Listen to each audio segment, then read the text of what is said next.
Hello students, so this is Shruti here, and we are going to discuss today Unit 2 tablets for Industrial Pharmacy BP 502T, B Pharm 5th semester. This is the part first of PPT, and so we are going to start here with the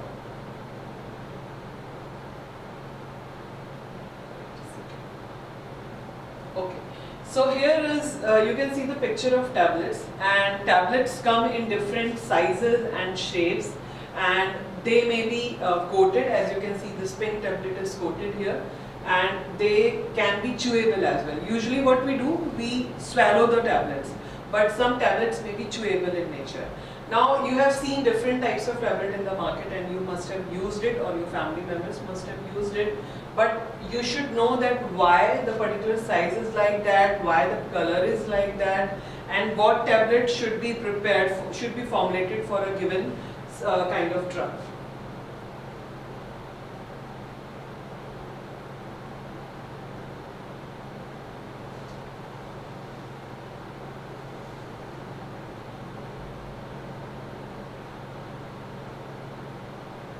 Okay, so let's now talk about definition of the tablet. So how we are going to define the tablet? So pharmaceutical tablets are defined as solid dosage forms containing one or more drugs with or without the addition of excipients. So you are aware of excipient, but let us just discuss it one more time. What are the excipients? So usually the drug amount is like, you must have seen on the strips of tablet, like the drug content is 500 mg or 1 mg or 10 mg. So that is a very small amount which cannot be formulated into a solid dosage form. So to increase the bulk of the tablet, we need to use excipient, right? So additives, they are also known as additives or excipients, and they are mainly incorporated to enhance physical appearance, stability, disintegration or breakup of tablet after administration. Now how they are going to help in the physical appearance? Like the drug powder may be of like very off-white color or like light brown color, which is not good in appearance, right? So we can add some additives which make it appearance better, and also stability. Like some drug may be susceptible to oxidation or hydrolysis or any other degradation reaction. So additives are used to increase the stability as well. And disintegration, which is the most important thing, because the tablet should get disintegrated into the stomach so that the drug should be released from tablet, and it gets readily absorbed through the gastric mucosa and reaches the blood vessels, and when there is a therapeutic blood concentration, only after that effect can be seen on the body. And breakup of the tablet after administration, right? So this is what we discussed just now. So according to Indian Pharmacopoeia, pharmaceutical tablets are flat or biconvex disc, okay, manufactured by compressing a drug or a mixture of drug with or without suitable excipient. So according to Pharmacopoeia, what it says that pharmaceutical tablets are flat or biconvex. Now what is biconvex? So usually you must have seen tablets of this kind of, right? Little curved on the upper side and lower side. So this is called biconvex discs as well, and they can be manufactured by compressing the drug or a mixture of drug with or without suitable excipient. So this, because we have mentioned here without, so that means some drugs are like that, they can be directly compressed, and if the drug quantity, like amount of drug which is required for the desired action on the body, if it is more in amount, like if the drug amount is like 1 gram drug has to be taken, and if it is good to compress by its own, so we don't need any kind of excipients here.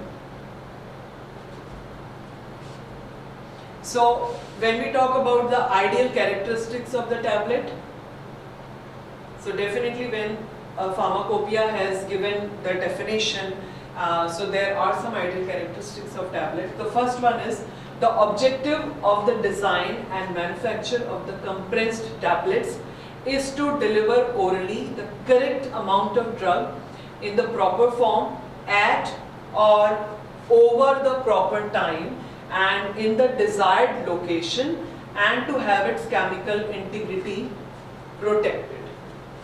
So here I have underlined three things. Okay, so we have manufactured the drug, and what is the objective?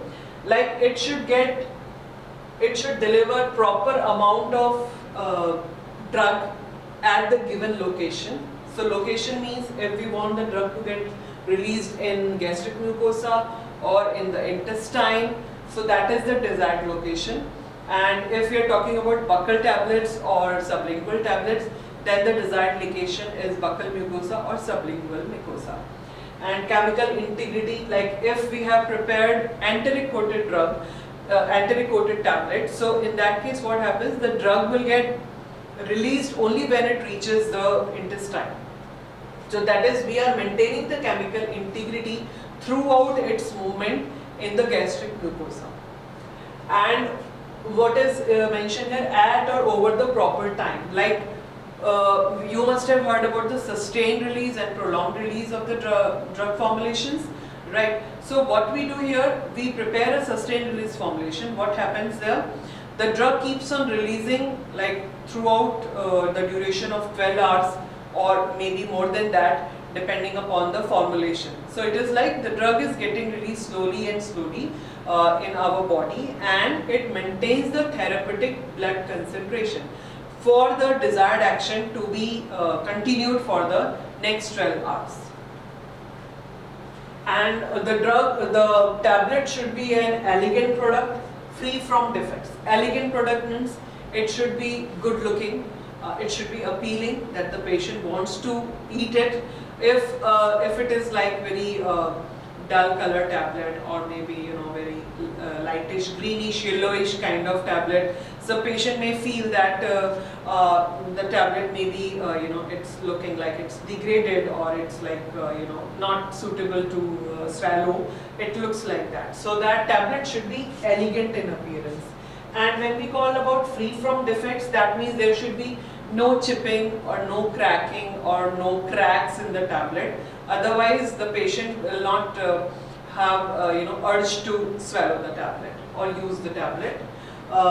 And third point is, should have strength to withstand the harshness of mechanical shock that can be encountered in production, packaging, shipping, etc. So the tablet should be strong enough to handle or to bear the mechanical shock during the production. So what happens in the production, when tablets are manufactured in thousands of numbers altogether at one same time. So as soon as they are manufactured, they drop down in a hopper kind of thing, in a collection bag, and if they are not strong enough, they will break as soon as they fall in the collection bag. And after that, from the collection bag, they move on a conveyor belt towards the packaging area. So they should not get crack or rupture. The edges should not get ruptured while they are moving from manufacturing area to packaging area. And shipping, of course, if they are packed in blister packing, then they are somehow safe than the aluminum strip packing. So if aluminum strip packing is not properly, when they are transporting the tablets which are in aluminum strip and they are transporting it to different areas, or it is being exported to other countries. So during the movement of the big cartons from here and there, they should be strong enough to handle that kind of mechanical shock. And the next characteristic is, must be able to release the medicinal agent in the body in a predictable and reproducible manner. So what does that mean? So that the tablet should be able to release the medicinal agent. The drug should get released properly in the body and predictable. Like if you are predicting that the drug should get released in 30 minutes after swallowing, so it should get released in the body. So that means in predictable manner and reproducible. Like again, when the patient is taking that tablet, again the effect should be shown within 30 minutes. Like you must have seen the ad of aspirin, like they claim to get the effect within 10 minutes. So that is the predictable time and reproducible time. Like again and again, the medicament, the tablet should show the same time of release. Next is must be uniform in weight and drug content.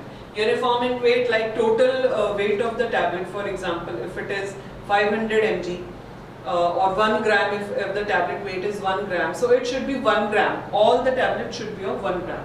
So that is called uniform in weight. And drug content, so when we mix excipient, because drug amount is very small, as I said 500 mg in one tablet, and there are other ingredients which are like equal to 500 mg, and then we get a 1 gram tablet.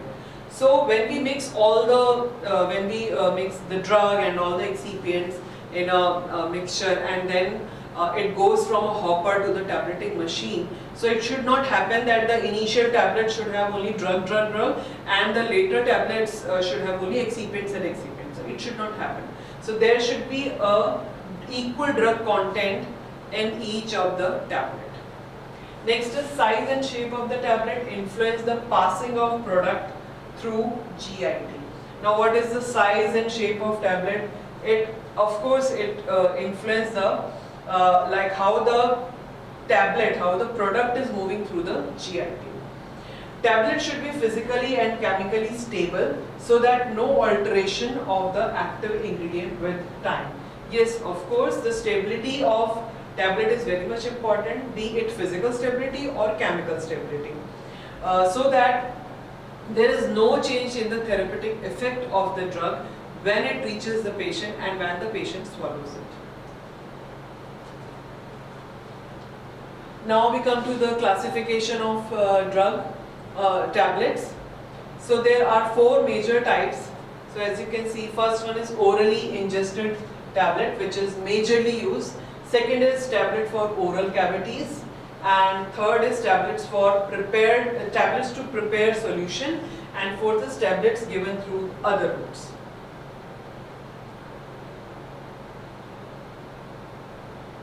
Now when we talk about orally ingested tablets, so majority, as I told you, majority of the tablets are ingested orally, and these tablets are swallowed intact along with a sufficient quantity of water. So it has to be swallowed intact. We should not break it, because sometimes the tablet is coated or there are some polymers are there. So if you will break it, it will, it will not solve the purpose for what you are taking the medicine. Now first we talk about the compressed tablets. So they are prepared by compression of powdered crystalline or granular material by the application of high pressure using punches and dye. They do not contain any special coating. Here rapid disintegration occurs which release the drug rapidly, example paracetamol tablets. So whenever we are preparing compressed tablets, we should have crystalline material with us or the granular material. So before compressing the tablets, all the mixture of drug and excipient should be granulated, or the whole powder should be crystalline form. So and of course we apply high pressure in the tableting machine. So there are punches in which the powder material is provided there in the punch, and there is a dye. So later on we will show the picture of the tableting machine, so you will understand these terms, what are punches and what is dye. And they do not contain special coating. In compressed tablet there is no special coating, and therefore rapid disintegration occurs, which releases the drug rapidly. So when we talk about multi-cut, so this is a single compressed tablet. When we talk about compressed tablet, that means single press tablet. Also we have multi-compressed tablets. They are composed of 2 to 3 layers, and they are prepared by introducing the fill material to more than one compression cycle. So there are 2-3 compression cycles depending upon the ingredient. So multi-compression is done in cases where the ingredients are physically or chemically incompatible, right? We cannot mix them, right? So that's what we do. We in the first cycle we put the first drug, and the second compression cycle we put the another drug. So they do not, they are physically compatible, but they are chemically incompatible. So we cannot mix them together. So when a prolonged action is required, there are further classification into three categories. So also multi-compressed tablets are used when a prolonged action is required. So what happens? The first layer will release in the gastric mucosa and the second layer will release in the intestinal mucosa. And so first one is compression coated tablets. It consists of two parts: internal core, the tablet, and the surrounding coat. So these tablets are prepared by filling coat material to half. Core tablet is mechanically transferred. Again, remaining space is filled with coat material, and finally compression force is applied. So in compression coated tablet, what we do, the internal core and the surrounding core, right? There are two parts: internal core and surrounding core. So when we are talking about surrounding core, so the coating material is first put into the punches and it prepares the coating around it. It prepares a like hole in between the coating, and then we put the core tablet and then mechanically transfer the coating material, and then we punch it, and so hence we get the coated tablet. Then we talk about the layer tablet. Consists of 2 to 3 ingredients in layers, and it is preferred when 2 or more ingredients have to be administered simultaneously. Third one is inlet tablets. Tablet core is not completely surrounded by the coating. Top surface is completely exposed and prepared by filling the die with coating material. So in first the coating material is used, and then we add the drug material in there in the die, and then we compress it. So what will happen? We will have a coat here, and this drug material is here. So the top layer, if you can see, it is open. So there is no coating on the top. So this is the inlet tablet, and whereas in the compression coated tablet, so this is the coating material, we put the drug material here, and then we again put another layer of the coating tablet. So this is called compression coated tablet, and this is the inlet tablet. And in the layered tablet, what will happen? We will have 2 layers of drug. First, in the first compression cycle, first drug will be compressed, and then in the second layer will be compressed. So you can see like they may be of different color. The bottom one may be blue in color and the top one may be in the white color. So you can easily see that it is a layered tablet.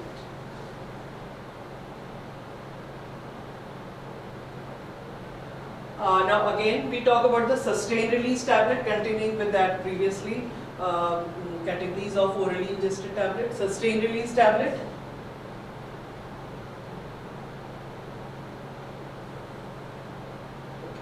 So these tablets are used to get a sustained action of medicament. These tablets are taken orally and release the medicament in sufficient quantity as and when required to maintain the maximum effective concentration of the drug in blood throughout the period of treatment. Controlled release of drug helps in getting the desired degree of action. So the main purpose of sustained release is that it should release the drug continuously over the period of time. Like if a sustained release tablet, as I told you earlier also, like if a sustained release tablet is formulated that during the 12-hour when it stays in the body, it keeps on releasing the drug material slowly over the period of 12 hours, so that the drug concentration in blood should be maintained all throughout and to give the desired action in the body. Now when we talk about enteric tablets or delayed release tablet, enteric is a kind of coating. So they are formulated to prevent drug release in the stomach. So prevent the drug release in stomach. So here what we are doing, we are by formulating this kind of tablet, the drug will not be released in stomach. So it prevents the drug release in the stomach. Such an enteric coating is preferred when the drug gets inactivated or destroyed by gastric pH. So why we need this kind of formulation? If the drug material is getting inactivated or degraded in gastric pH, so in that case we need enteric coating here. Or when the drug is irritating to the gastric mucosa, if it is prone to cause gastric ulcer, in that case also. This coating is insoluble in acidic pH and soluble in alkaline pH. So alkaline pH we get in the intestinal mucosa. Such tablets are also meant for delayed release as well. So anteric coating material examples I have given here, polymers like cellulose, acetate, phthalate, hydroxypropyl methyl cellulose, and example is anteric coated bisacodyl tablet. Now coming to the sugar coated tablet, why we need to formulate these kind of tablet? Because it improves patient compliance. What is patient compliance? It will look appealing to the patient, especially small kids, and it increases the physical appearance, of course, and masks the unpleasant taste. Sometimes the drug material itself is so bitter in taste that as soon as you put the tablet on your tongue, it is so bitter that you may feel nauseatic or feel like vomiting. So in that case, we give a sugar coating on that, and it also increases stability and also modify the release of drug. So sugar coating is nothing but concentrated sugar solution coating, right? And when we talk about film coated tablets, these are the tablets coated with thin layer of polymer material. Here when we talk about sugar coated tablet, so sugar coating is done repeatedly, like 2 to 3 times to get the desired coating over the tablet. But in film coating, there is a thin layer. There is a thin layer of polymer material or a mixture of polymer material. The coating is designed to break the core tablet at the desired location in the GIT.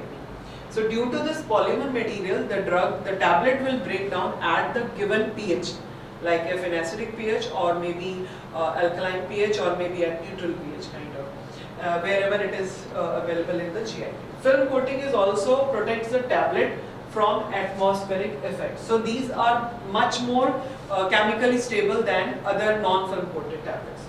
Now we talk about the chewable tablets. They are chewed prior to swallowing. Usually what we do with the tablets, we swallow it with a glass of water, but some tablets are designed for chewing, and after that it has to be swallowed, and it is useful for children or adults. Like you must have seen vitamin D tablets, which are usually given to the kids and they chew it, and also for adults who have difficulty with swallowing, for the tablet intact. Substances like mannitol, dextrose are used in the preparation along with the active ingredient, and these tablets do not require any disintegrating agent. We do not add any kind of disintegrating agents, and they should also have an acceptable taste and flavor because they are meant for chewing. Now tablets for the oral cavities. So oral cavities include cheeks, teeth, gums, floor of the mouth, hard palate, lips, tongue. So when we talk about the buccal tablets, they are usually small and flat oval tablets, and they are used for buccal administration. That means placing the drug between gums and cheek to dissolve and absorb into the blood.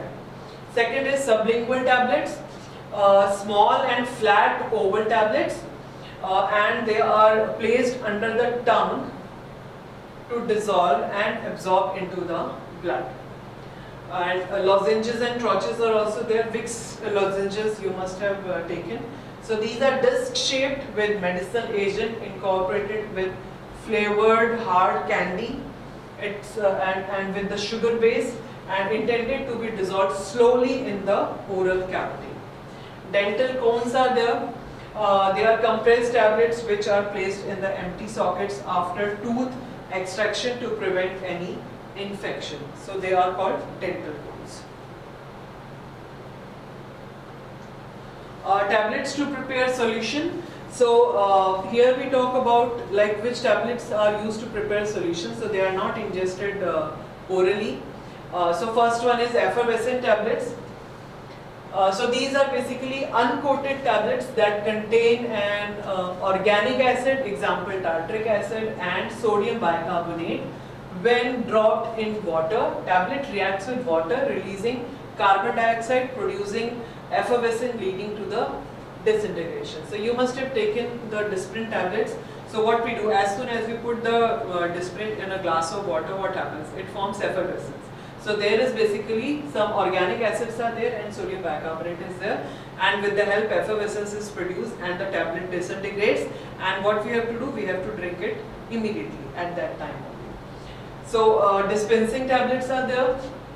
They contain large amount of highly potent active pharmaceutical ingredient. Now what do you mean by potent? That means they are very strong in nature. Even 1 mg is enough to produce the therapeutic blood, the desired effect, the therapeutic effect in the body. So that's why they are called potent. They should be added to given a volume of water, and great care should be taken in packaging and labeling. These tablets are readily dispensed into liquid. Example, enzyme tablets. Digiplex is the brand name which is available in market. Next one is hypodermic tablets. So they are soft, readily soluble tablets, and these composed with drugs that are water soluble, and they are dissolved in sterile water or water for injection and administered via parenteral route. So there are some tablets which are dissolved in water for injection or sterile water for the parenteral route. Tablet triturenates.